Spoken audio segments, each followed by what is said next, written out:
Hello everyone, this is a quick look at Jetstar's business class from Bangkok to Melbourne. We actually flew out to Thailand on Jetstar as well, but that had to be via Singapore as the direct flights to Bangkok hadn't yet started. So this is a look at the food on the way out, and you can see the seats, which are really a sort of premium economy arrangement, but there is free champagne, or at least it's sparkling wine, snacks, and the food's not too bad. This is our lunch. That was a lamb shank and some potato, and this was some sort of potato and salmon dish. Quite tasty, not very big, but look, it's okay, and the price of the flight is obviously a lot less than the only other alternative, which is Thai Airways.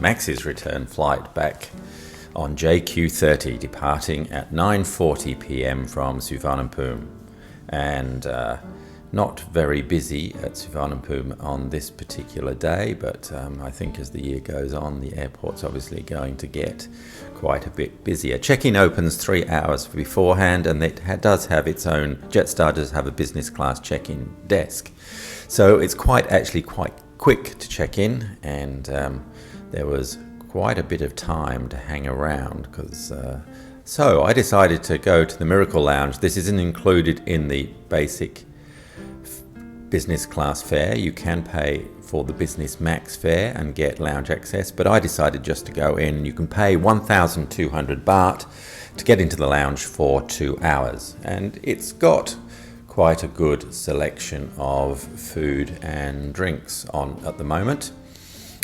Quite a few different things as options, so it's not a bad place to kill a couple of hours before your flight.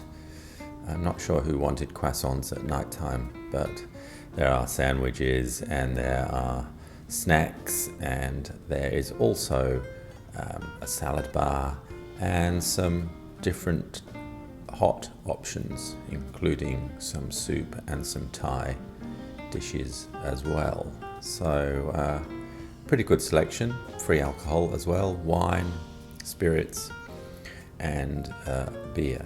And the lounge wasn't terribly busy when we were there. I guess still at that point not too many people were travelling. So off to the gate, which is E5, which is actually quite a long walk from the lounge, so leave yourself plenty of time to get there, maybe 15 minutes or so you're not rushing down at the end.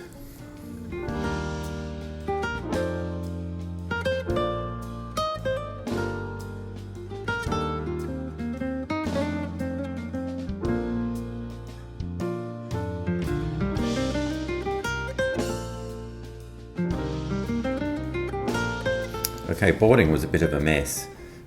Business class passengers were supposed to get priority boarding, but there was a bit of a crowd there, so you really have to push your way through to the front if you want to get your business class boarding first.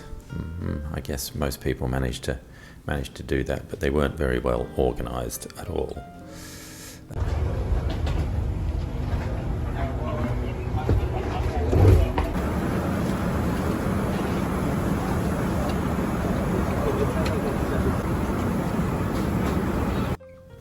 I had actually selected a window seat in their business class, but I ended up in the middle of the row of 3 in the centre of the cabin.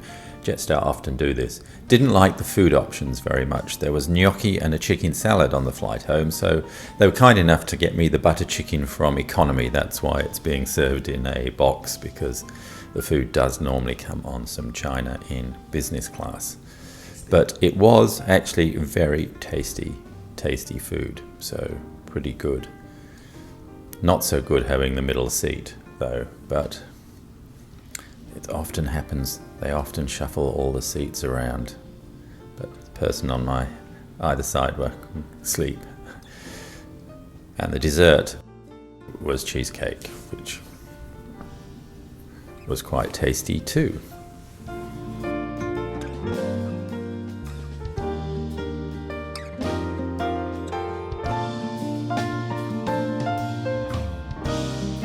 So the flight lands in Melbourne. It was actually 30 minutes early. It's due in at 9:30, but it came in about 9 o'clock.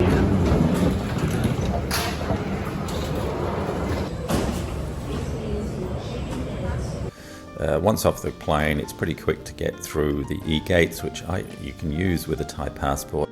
Luggage came round pretty quickly, so I'm very happy with that. I was through and out of the airport so early that David wasn't there to meet me because he didn't know the plane had landed 30 minutes early. Here he is. He found me in the end. Yes, but half hour earlier. I said it was landing at 9:35 on you, isn't it? Yeah.